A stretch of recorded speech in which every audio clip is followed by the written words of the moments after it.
So you started out as a single salon owner, and now you find that you have a team of four, five, six, seven. How do you lead them? How do you know what to do? Just lie on the floor and start crying. So after you've done that, what are I think Oh, every salon owner has felt like that at least once or twice in their existence. welcome, trendsetters. We're Alicia and Nicole from Positive Image. As salon owners, hairstylists, and business coaches, we're here to help you navigate the ever-changing landscape of the beauty industry and discover the secrets to creating a thriving salon business. So grab your favorite beverage, cozy up in your salon chair, and let's dive into the world of hairstyle and entrepreneurship together. You know what I think? One of my favorite things that I have found has worked the best throughout the years. I have it written in my policies, more or less to mind your own business. In your lane? Yeah, like to focus on your work and your goals because I like to remind my team when they start to get a little like, well, they're doing this thing, is I remind them that when we have private conversations, does everyone else know about it? So how do you know what I've discussed with them? To remind the team that just because you see someone getting away, quote unquote, with something, doesn't mean that that's what's actually happening. Because you don't want to follow someone who, 2 months from now is getting fired because you thought they were getting away with something. And you also don't want the entire team to know that they are on their last legs, too. Yeah, that's inappropriate. Maybe they can turn it around. Maybe they can be like, you know what? I do actually want to be here. I do actually see the opportunity. I do see how you want to work with me. And I'm willing to participate because you've had those conversations, which I guess is the other thing, right? You have to be open to having conversations with your team to be able to lead them. Because if you don't know their value system, then how are you supposed to lead them? So that's a really interesting point. When you have, I guess, what type of meetings do you tend to have with your team? We do group meetings and individual. I would say our individual meetings happen more often than our group meetings, and I'd like our group meetings to start happening more often, but that is where it is at. So what would be your ideal amount of time for your one-on-ones or your group? I like where my one-on-ones are. We do them quarterly, and I'd like our group to be monthly, but it's probably just quarterly at this point. Oh, that's interesting because within my salon, we actually do, or I've just started up doing monthly one-on-one meetings, and we do those as goal setting meetings. And then I actually do my group meetings bi-weekly. We have a 2 hour group meeting every other week. And that may be a meeting, it might be an education, it might be me surprising the team and taking them out to one year we did a escape room or I haven't done this yet, but the idea of maybe taking them to a spa or something along those lines. So doing something that kind of gets them out of the salon environment as well. That's fun.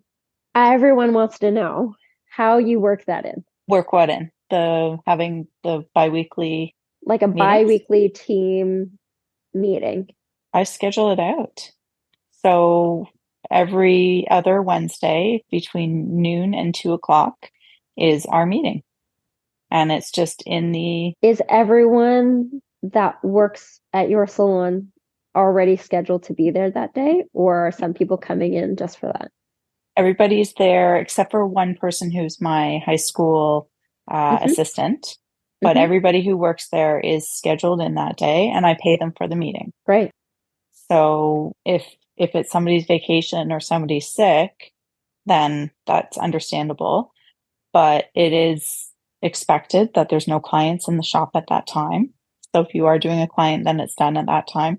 It's also very handy when scheduling education for people to come in because I know that I can say Wednesday between noon and 2 is that we have 2 hours. So if it's a product knowledge class, if it's getting somebody to do, say, this year I want to bring somebody in to do extensions or color theory or something like that. If I need to extend it by an extra hour or two, I can do that. but it's always every other Wednesday. And the team Yeah, comes to really enjoy it. I love that. I think that's probably a good reason why you've managed to create such a cohesive salon, such a like a team that actually wants to work together. I think that like because I think that's the at the end of the day, right, we work well together because we feel trust and comfort with each other because we've spent time just being together instead of working together can build that. And not saying that it doesn't. It's just it's different when you are busy working versus sitting down, listening and interacting. Well, and it's hard to get to know your colleagues when like you just get to see their back all day and maybe a quick break at the lunchtime That or if ponytail. exactly, or you're doing their hair. But yeah, having to me, like the group meetings are more important than the one-on-ones. And Interesting. having that, so it's been, I think it's been about a year and a half now that we've been doing sorry, it's been longer than that. I've always done the 1 hour meetings. This year or last year, I changed it to a 2 hour meeting and then having that scheduled in. And then playing because I always found a 1 hour meeting was never long enough. Like Yeah. you start chit-chatting for about 10-15 minutes and then the clients always will arrive early. So you really only have a half an hour time frame. Yeah. I agree. I agree. I've always found I've tried to do our meetings in an hour and it doesn't work. 2 hours is pretty good because it does give you that like hour and a half or solid hour. And I also find that with a quarterly one-on-one, sometimes, especially with a more senior stylist, it's fine to be half an hour. Uh, but with my more junior stylists, I find I sometimes I need an hour and a half. Or if we're really working through something, I do need an hour and a half with them. What do you talk about in your one-on-ones? I like to reflect on their last quarter. I like to discuss their metrics and how they've grown. I like to discuss what goals they have and ways that we can achieve it, and little things that they're working on, whether it's personal or in the salon, and ways that I can support them. And then when it comes to goal setting, do you have a formula that you use, or is it on an individual basis? It's on an individual basis. I mean, I definitely have, I got spreadsheets for days.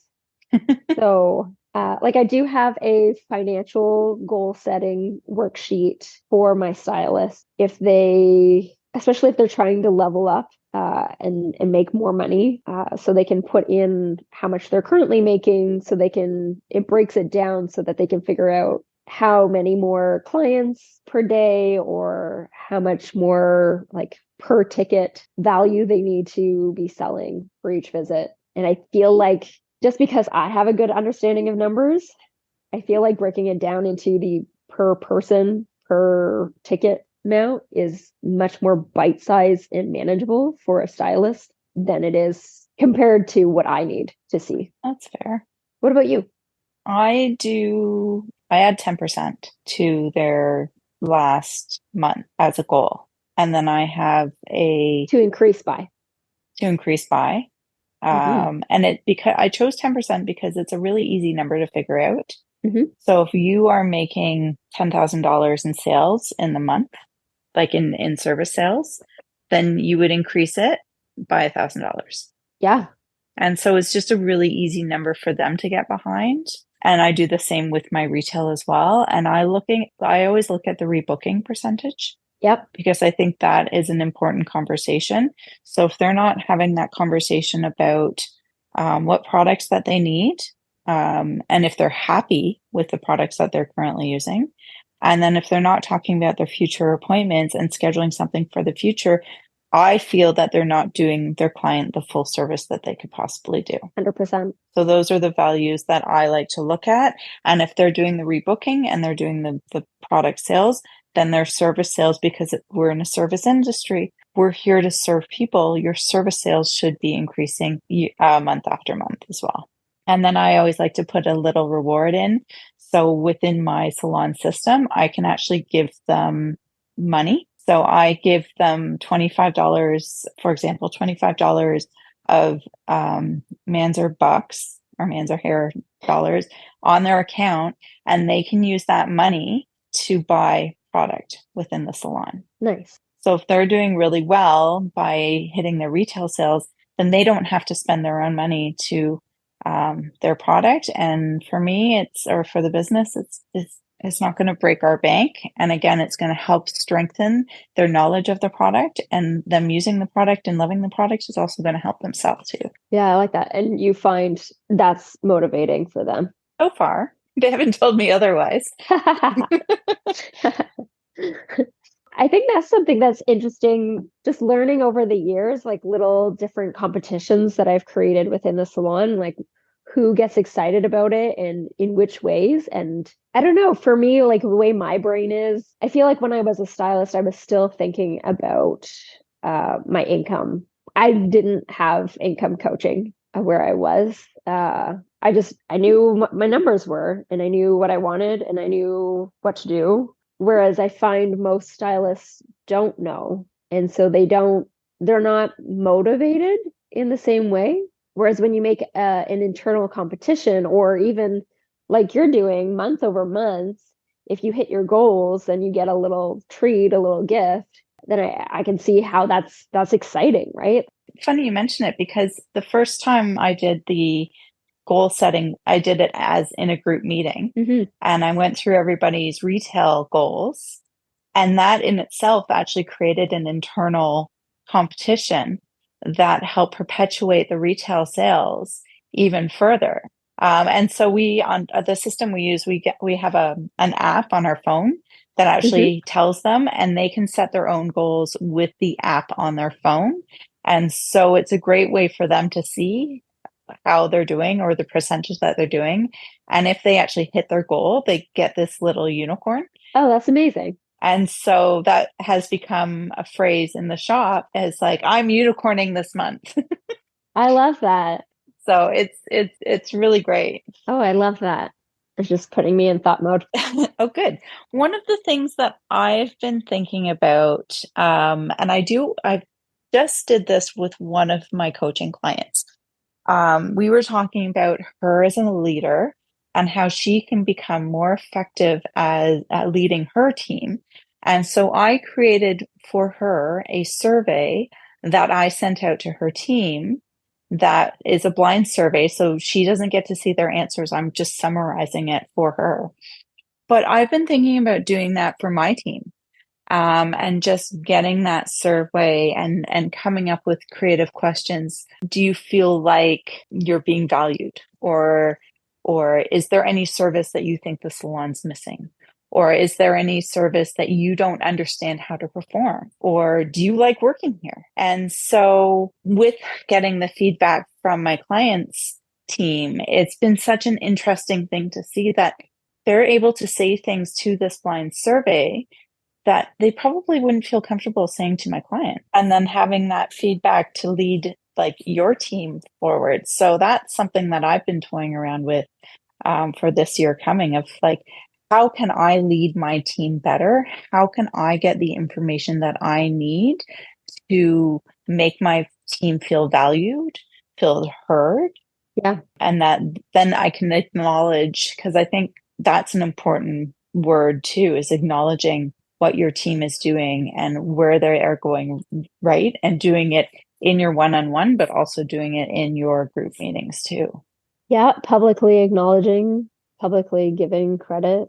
I think that there's always value, of course, in acknowledging, period, but I think so that your peers can see you and see the value as well is and I think that's just another piece to furthering the cohesiveness of your team and the ways that they can support each other and just see each other differently.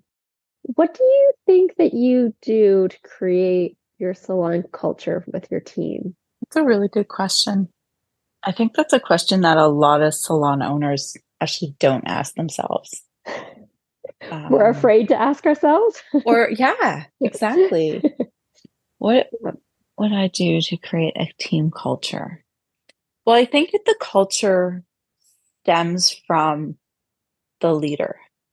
Hmm. And so I think it's knowing yourself and knowing Mm, what your own ethos and your own values are, yeah. and then having that reflected within the salon. I think being consistent, Hmm. I think being a good listener and allowing your team to have that creative ability within themselves. And I think for myself, that has given me a team that takes pride in their workmanship. Like one of the biggest values in the culture within my salon, and I know this is not common for many, is that we're a team in the aspect of I will pick up the broom and sweep up my team. I will ask if my staff needs their client shampooing. Is not beneath me to do what is known as quote unquote apprentice jobs. Yeah. And because I step into that role, they feel that they can step into that role and help other people. So we really do function in a team dynamic. And even if it's clients too, there's no, if my client decides to go and try out another hairstylist, there's no animosity with that either. Yeah. And that has been a very, very hard dynamic to curb out of more seasoned stylists because we're so used to being, this is my client. They can't go anywhere else.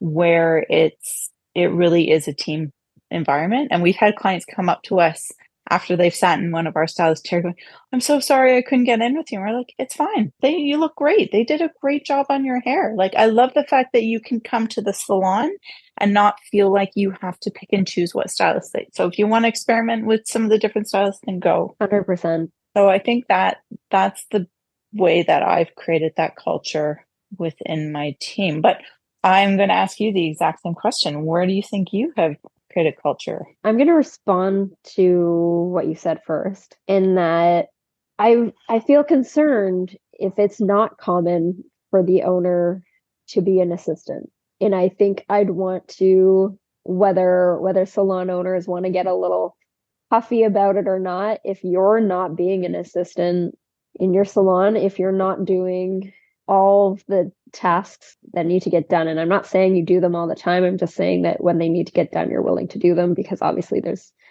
people there to be doing the things, and you have other things that you need to get done, and they need to understand that. But at the same time, if you're not willing to do it, how can you be asking your team to do it?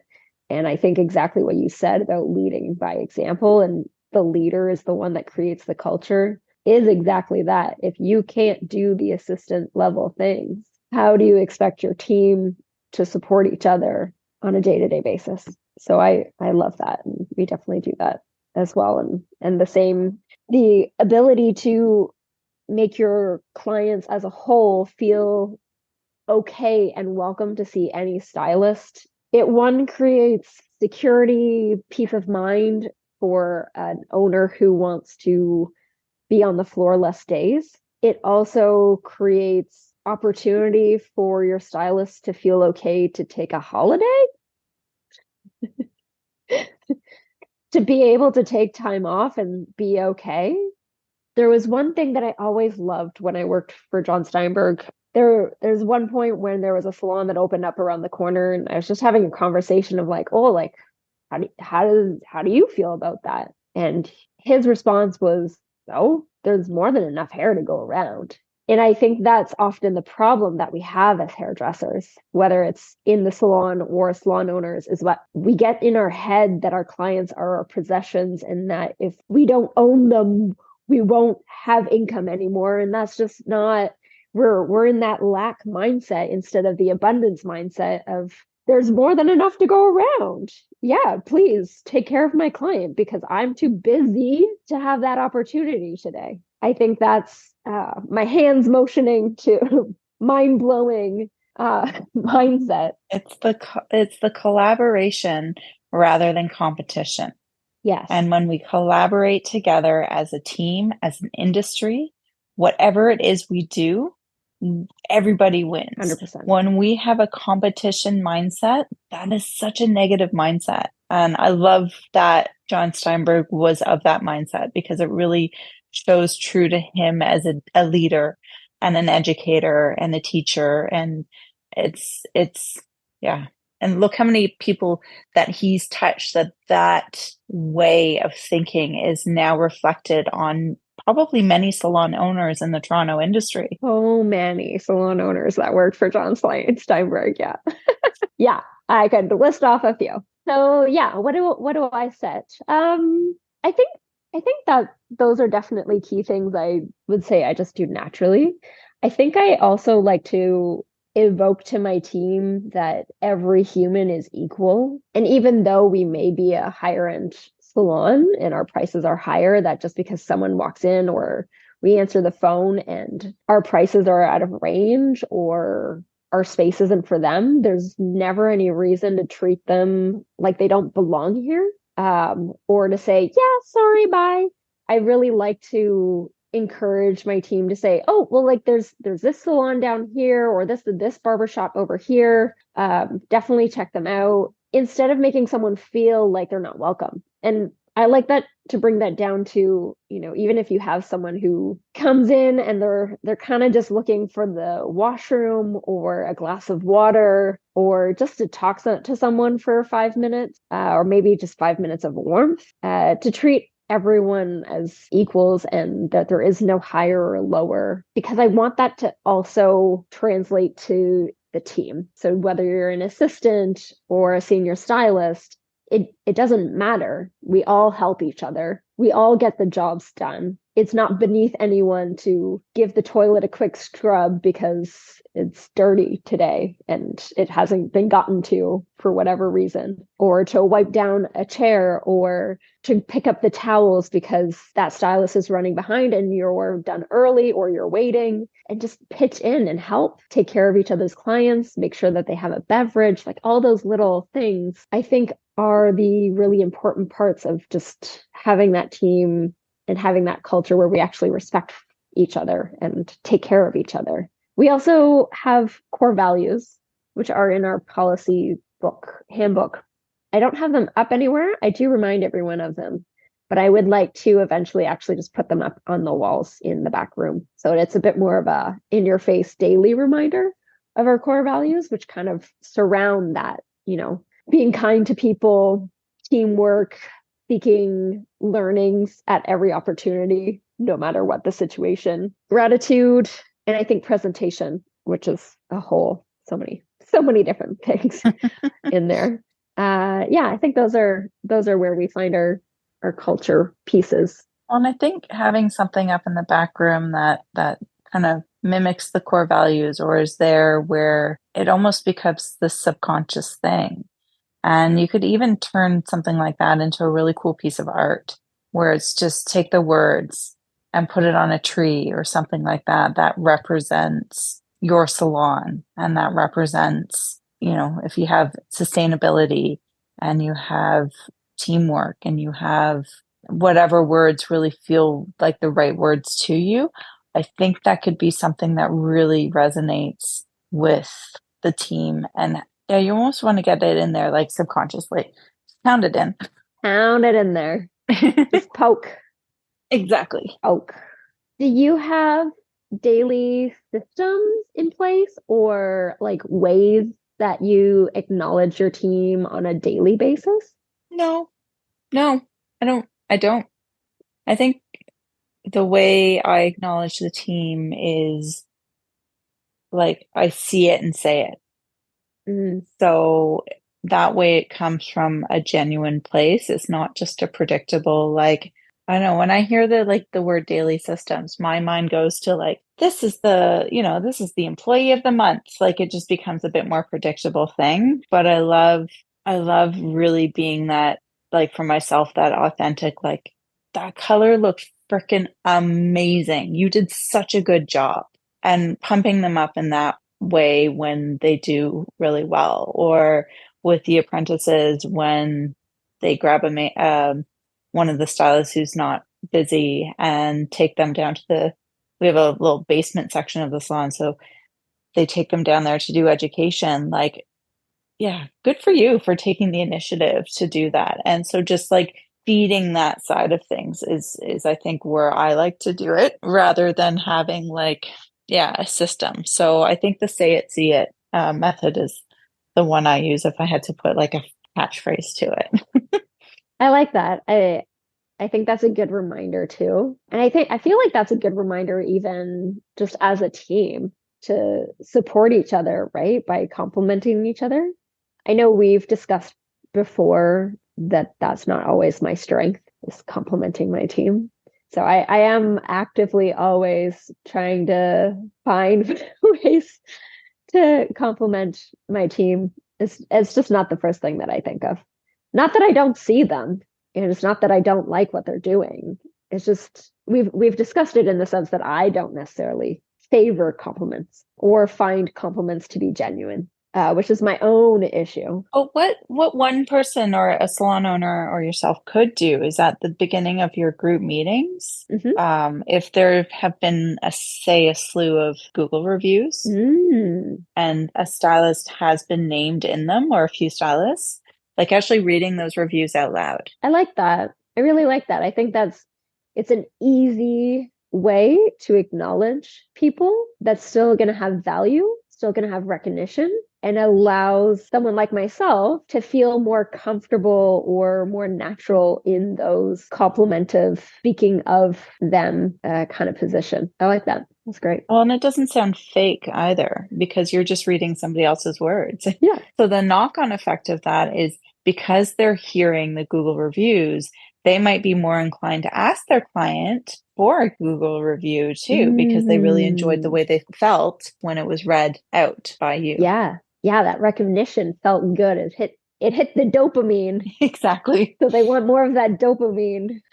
I like that. That's a fun thing to think about is ways that we can create dopamine effects for our team, for our stylists, whether it's the winning goals or winning more compliments, more reviews. I like it. I like it. I think just really understanding what motivates your team. I think that is, as a leader, that is something that we really need to figure out is what, there's a book, Love Languages. Yep.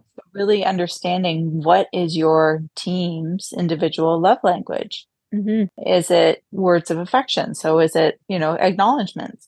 Is it gifts? Is it quality time? Is it acts of kindness? And I don't think it would be touch, but you never know. They might just want a hug. Some do. But what motivates them? Like one of my staff, I know what motivates her. Like one of her win goals is actually going out for dinner with me. That's pretty cool. That's pretty That's really cool. nice that they want to spend time with you. Actually, so Christmas, as we're recording this, Christmas has just ended, and we did a little secret Santa within our team. So we chose a name and everybody had a gift. And so it was Saturday because we closed on the Christmas Eve. It was Saturday.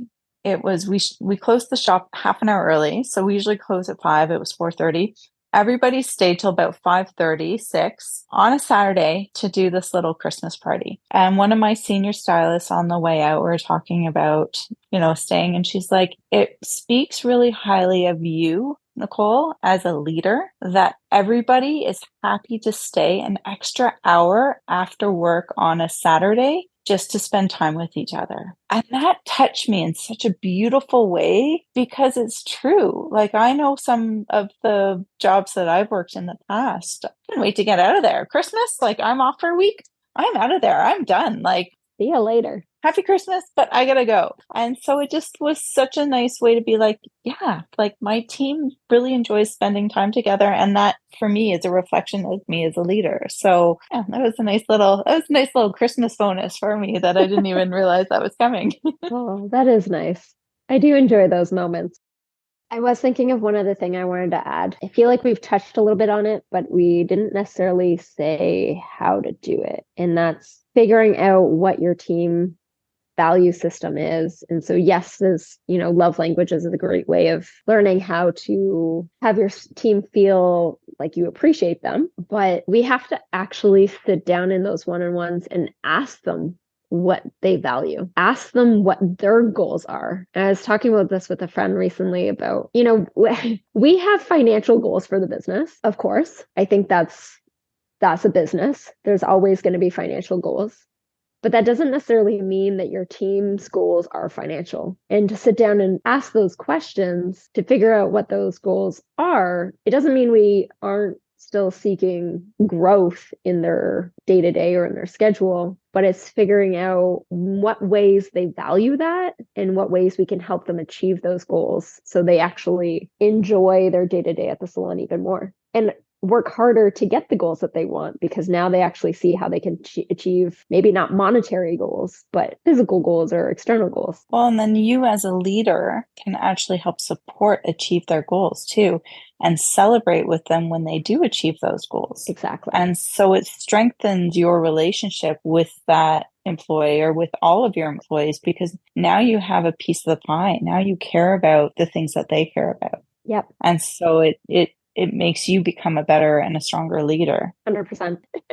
So let's recap. Meetings, group meetings, one-on-ones. Could be bi-weekly, could be monthly, could be whatever works for you, but setting out that time. And just look at your schedule to see like what fits best for you and your team. It doesn't have to be what we said. If your one-on-one meetings are once a year, then do it once a year.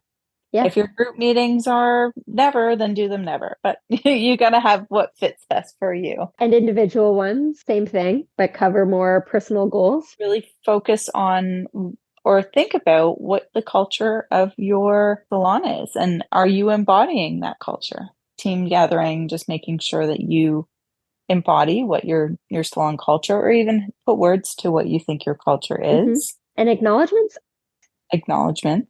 Find ways that work for you and your team. Exactly. Whether it's reading a Google review, whether it's a see it, say it, whether it's a formulaic process that works best for you. Yeah. I think at the end of the day, it's a matter of you should have some kind of system, because I think clarity is kindness. And I think when your team knows what to expect, they don't feel as uncomfortable, right? So if you kind of have sporadic meetings, or maybe sporadic ways of showing your culture, or sporadic ways of acknowledgement, it's good to start doing it. But once there's consistency, then your team knows to expect it, versus being like, oh, why is there a meeting? Why are they suddenly showing me this attention? What does this mean? And so having that consistency kind of keeps your team excited for it and looking forward to it. I think that's what we want at the end of the day, is that they look forward to it and that they're excited to be a part of those things. Whatever works for you as an individual, as a team, and go with that. Think about how that works for you, and then lay that out, and then kind of stick to it. I think that's a good point, is having that consistency there, because I know when I first started doing the one-on-ones, I have a stylist who, she would just panic as soon as she saw that meeting booked off. Right. Even though like she's been working for me for a long time, and I've never given her reason to be scared about me, but she would just go into panic mode. And it's like, no, this is a good thing. Like, we're just talking. It's just a friendly thing. So yeah, I think being a leader of a team is just really, you're leading from ahead and you're leading from behind, and making sure that you can lead in the way that you're not micromanaging, but you are able to focus your team to head in the direction that you need them to head, and that you as a leader have the listening skills in order for you can support your team in their dreams as well. Thanks so much for hanging out with us today. Take this knowledge and just keep developing yourself. And hey, we want to hear from you too. Join the conversation by using our hashtag #PositiveImagePodcast. Share your thoughts, questions, and success stories. Who knows? We might just feature you on an upcoming episode. But don't keep us a secret. Tag your friends too. And want to keep learning? Check out our show notes. Find us on Instagram at hello.positiveimage, and be sure to hit that subscribe button so you'll never miss an episode filled with inspiration and insights.